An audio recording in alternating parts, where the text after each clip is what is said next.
चल दिया। लगभग 15 दिनों तक शिकार करने के बाद वो इस जंगल से भली भांति परिचित हो चुका था। 2 दिन पहले ही शिकार करते वक्त वो जंगल में थोड़ा दूर निकल गया था, जहां उसका सामना एक बड़े सफेद सूअर से हुआ। पर उसने आराम से देखते ही देखते उसका काम तमाम कर दिया। शिकार का पता चला, सावधानी से आगे बढ़े। अभिमन्यु की आंखों के सामने नीले रंग की जानकारी आ गई। कुछ नया दिखाई दिया? अभिमन्यु उत्साहित था और वो सफेद पंख वाले तीर को धनुष पर रखकर उसे जीरो द्वारा दिखाई गई दिशा और जगह की ओर एक आंख बंद करके साधने लगा। उसने धनुष की डोर को तीर के साथ पूरा बल लगाकर पीछे की ओर खींचा और फिर अपनी उंगलियों की पकड़ छोड़ दी। तीर बिजली की रफ्तार से हवा को चीरती हुई किसी चीज से टकराई। टंग! अभिमन्यु के मन में अचानक एक बहुत ही विचित्र सा भाव कौंध गया। अपने आसपास उसे खतरे का आभास हुआ और मन में वो थोड़ा डर महसूस करने लगा, जैसे उसके अवचेतन मन ने उसको किसी अनहोनी का संकेत दिया हो ताकि वो सचेत हो जाए। जीरो ने अचानक उसके दिमाग में कुछ सूचना भेजी और वो अपनी पूरी ताकत से अपनी बाईं तरफ कूदकर एक पेड़ के पीछे छुप गया। अपने पीछे उसने एक जोर के धमाके की आवाज सुनी। भारी भरकम पेड़ किसी चीज की टक्कर से कांप उठे और उसके पत्ते तो ऐसे गिर रहे थे जैसे कि बारिश हो रही हो। क्या? अरे! दूसरी तरफ से गहरी आवाज आई और ऐसा लगा वो आदमी हैरान था कि अभिमन्यु बच कैसे गया। अभिमन्यु अभी भी सदमे में था और डर से उसका चेहरा पीला पड़ गया था। वो अभी भी पेड़ के पीछे छुपा हुआ था और जोर जोर से सांसें ले रहा था। उसकी समझ में नहीं आ रहा था कि आखिर ये क्या हुआ। एक बार फिर से चिप ने उसकी जान बचा ली थी और अगर उसके कूदने में 1 सेकंड की भी देरी होती तो संभवतः उसके सिर के 10 टुकड़े हो चुके होते। उसने खुद को मौत के इतने नजदीक कभी नहीं पाया था। ये कौन है और अब मैं क्या करूं? अभिमन्यु कुछ भी नहीं सोच पा रहा था। मैं फिर से मरना नहीं चाहता। ऐसा बिल्कुल नहीं हो सकता कि मैं बिना कुछ किए ऐसे ही मर जाऊं, अभिमन्यु ने सोचा।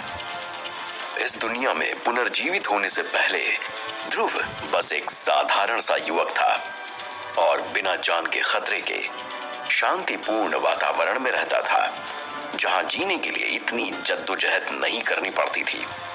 शिकार करना और युद्ध लड़ने जैसी चीजों का नाम सुनकर ही उसके शरीर में सिहरन पैदा हो जाती थी और आज वो ऐसे हालात में फंसा हुआ था जिसकी कल्पना भी शायद उसने अपने पूर्व जन्म में कभी नहीं की थी। मुझे पूरी जान लगाकर वापस महल की ओर दौड़ना चाहिए।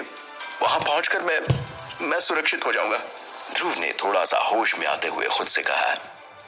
महल तक सुरक्षित पहुंचने की चाह में उसने पूरी जोर लगाकर महल की ओर दौड़ लगा दी। उसने अपने शरीर और सिर को थोड़ा सा नीचे कर रखा था ताकि आगे होने वाले वारों से वो खुद को बचा सके।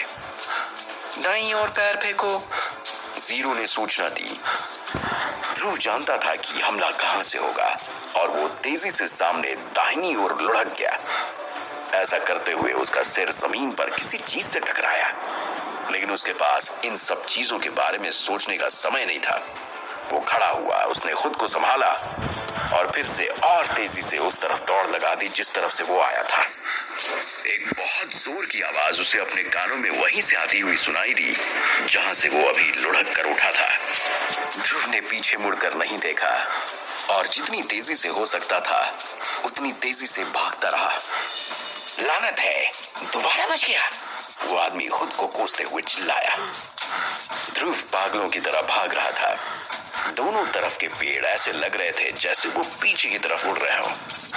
वैसे तो जंगल का रास्ता बहुत जटिल था, पर रोज शिकार करते हुए ध्रुव जंगल के इन सारे रास्तों से बखूबी वाकिफ हो चुका था और रास्तों की जटिलता के बावजूद उसकी रफ्तार कम नहीं हुई। हालांकि उसे अपनी पीठ पर एक अलग तरीके की असहनीय ठंडक महसूस हुई। वो जल्दी से सामने की ओर लुढ़का और जमीन पर लौटते हुए पेड़ के पीछे छिप गया ताकि घर्षण से उत्पन्न हुई गर्मी से वो इस ठंडक से निजात पा सके। पर ठंडक को वो अब भी महसूस कर पा रहा था। शायद उस आदमी द्वारा मारा गया कोई तीर उसे लग गया था। ये वो तीर होते थे जो शिकारी अपने शिकार को परेशान करने के लिए इस्तेमाल करते थे। ध्रुव पेड़ के खुरदुरे तने पे अपनी पीठ को रगड़ने लगा, पर कोई खास फायदा होते हुए उसे दिखाई नहीं दे रहा था और वो ज्यादा देर वहां रुक भी नहीं सकता था, क्योंकि वो अनजान आदमी धीरे धीरे उसकी तरफ बढ़ रहा था। उसने उस अजीब सी पीड़ा के बावजूद भागना शुरू किया। वो थोड़ी दूर ही और भाग पाया था कि पीछे मुड़ो और वार को रोको, जीरो के निर्देश को उसने सुना। हालांकि ध्रुव पीछे मुड़ने से बहुत ज्यादा डर रहा था और जीरो के कहे मुताबिक करने की हिम्मत वो जुटा नहीं पा रहा था। वो पागलों की तरह यहाँ वहां भागता रहा। वो अब भी अपने महल के घुड़सवारी प्रशिक्षण मैदान से लगभग 100 मीटर की दूरी पर था, क्योंकि शिकार करते हुए वो जंगल में बहुत ज्यादा अंदर चला गया था। ये 100 मीटर की दूरी उसे 1000 की तरह महसूस हो रही थी। पीछे मुड़ो और वार रोको, जीरो लगातार कहता रहा। ध्रुव अचानक से दाईं तरफ अपने आप लुढ़क गया, जैसे उसके दिमाग ने खुद ही ऐसा करने का निश्चय किया हो। दरअसल ये चिपका खुद को और ध्रुव को बचाए रखने का तरीका था। अगर कभी चिप को ऐसे खतरे का आभास हो जहां ध्रुव खुद को बचा नहीं पा रहा हो, तो वो उसके दिमाग को काबू में करके खुद को बचाने के लिए कुछ कार्रवाई कर सकता था। ये चिप की प्रोग्रामिंग का एक हिस्सा था। भागते हुए भी ध्रुव के दिमाग ने सोचना शुरू कर दिया, अगर मैं चिप की मदद से यहाँ बच सकता हूँ तो फिर अपने पिछले जन्म में रावण वध के समय अपनी ओर आते हुए उस तीर से कैसे नहीं बच पाया? क्या इसका मतलब ये है कि उस तीर पर सिर्फ मेरा नाम लिखा हुआ था और मेरी मौत ही मेरी किस्मत थी? लेकिन इसके आगे ध्रुव और कुछ नहीं सोच सका। उसे पीछे से लोहे के चाबुक की हवा में लहराने की आवाज सुनाई दी। पीछे पलटकर उसने देखा कि उस चाबुक की मोटाई लगभग एक आदमी के हाथ की गोलाई इतनी थी। सही वक्त पर ध्रुव के कूद जाने के कारण वो सीधा सामने एक पेड़ के चारों तरफ घूम गया और उस आदमी के उस चाबुक को वापस अपनी ओर खींचने पर ध्रुव ने देखा कि उस पेड़ के तने की खाल उधड़ गई और वो पेड़ का तना आधा पतला हो गया। वो सोचता ही रह गया कि क्या होता अगर इस पेड़ की जगह वो रहा होता। भागो, कहां तक भाग सकते हो? मैं भी देखता हूँ तुम कब तक मेरे वारों से बचते हो। पीछे से उस आदमी की आवाज आई। ध्रुव फिर से दौड़ना शुरू करना चाहता था, लेकिन उसने अचानक दाईं ओर कूदने का फैसला किया। चाबुक फिर से उसके बगल में से छूते हुए गुजर गई। बकवास, आज क्या हो रहा है? उस आदमी ने गुस्से में खुद से कहा। मैं अब और नहीं दौड़ सकता। ध्रुव निराश और हताश महसूस कर रहा था। इन सब के अलावा पीठ में हो रही ठंड के कारण वो हिल भी नहीं पा रहा था और स्पष्ट रूप से सोचने में भी उसे समस्या हो रही थी। ध्रुव की बचने की आस टूटने लगी। उसे लगा कि इस तरह भागने का कोई फायदा नहीं होने वाला है। बेहतर है पिछले जन्म की तरह इस जन्म में भी मौत को चुपचाप स्वीकार कर लूं। लेकिन अगले ही पल उसके चिप ने उसे कमांड दिया, स्टे अलाइव। और ध्रुव जैसे सोते से जाग गया। उसने खुद से जोर से कहा, मैं इस तरह नहीं मरूंगा, मैं अपनी आखिरी सांस तक लड़ूंगा। ऐसा कहकर वो धीरे से खड़ा हुआ और मुड़ा। काले रंग का कपड़ा पहने हुए एक आदमी झाड़ियों में छुपा हुआ था और उसने काले रंग का नकाब भी पहना हुआ था और वो लगभग अधेड़ उम्र का लग रहा था। उसने हाथों में दस्ताने पहने हुए थे और नकाब में से उसकी आंख और भौं को ध्रुव देख पा रहा था। तेरी मौत नजदीक है बच्चे। उस आदमी ने ऐसा कहकर फिर से चाबुक को हवा में लहराया और उसको ध्रुव की तरफ फेंका। उसकी ध्रुव की तरफ आने की गति बहुत तेज थी। ध्रुव इस हमले के लिए तैयार नहीं था। नकाबपोश के इस अचानक हुए हमले को ध्रुव कैसे बचाएगा, वो ये समझ नहीं पा रहा था। तभी उसके दिमाग में चिप ने फिर से उसे कमांड दिया। ध्रुव अपनी जगह पर खड़ा था और वो सोच रहा था कि कितना दर्दनाक होगा इस चाबुक का वार। पिछले वार में पेड़ की हुई हालत उसके जहन में कौंध गई। मैं मरना नहीं चाहता, उसने खुद से कहा और बार बार दोहराने लगा। चाबुक उसके बहुत नजदीक आ चुका था। अपने शरीर को नीचे करो और अपनी तलवार निकालो और उसे अपने सिर के बीचों बीच तानो, जीरो ने फिर से सूचना दी। ध्रुव की जिंदा रहने की प्रबल इच्छा ने उसे जीरो के हिसाब से काम करने पर मजबूर कर दिया। उसने जल्दी से तलवार खींची और उसने आने वाली चाबुक को रोकने की कोशिश की। डोंग! चाबुक का जोर इतना ज्यादा था कि ध्रुव के हाथ से तलवार छूटकर नीचे गिर गई और थोड़ी सी चोट उसके मुंह पर लग गई और मुंह से खून बहने लगा। ध्रुव ने किसी तरह तलवार उठाई और वापस खड़ा हुआ। अपने सामने खड़े दुश्मन को उसने गौर से देखा और ऐसा संकेत दिया कि वो पूरी तरह से लड़ने के लिए तैयार है। तुम्हारा आज का दिन और नसीब बहुत अच्छा है बच्चे, पर दूसरी बार ऐसा नहीं होगा।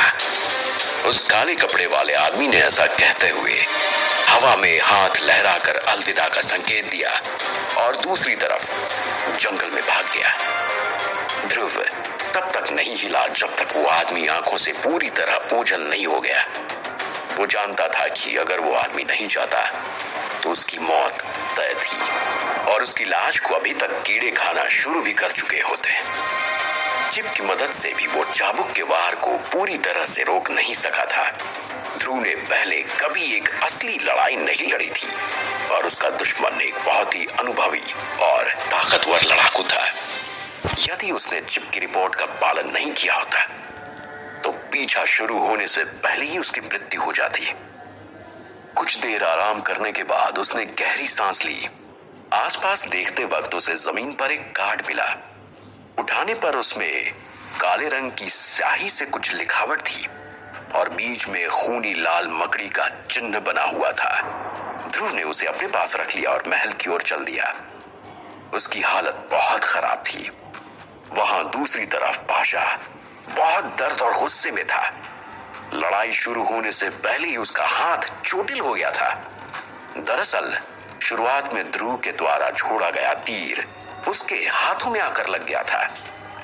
घात लगाकर बैठते वक्त ऐसा हुआ क्योंकि उसे किसी तीर या किसी तरह के आघात की कोई उम्मीद या आहट बिल्कुल नहीं थी।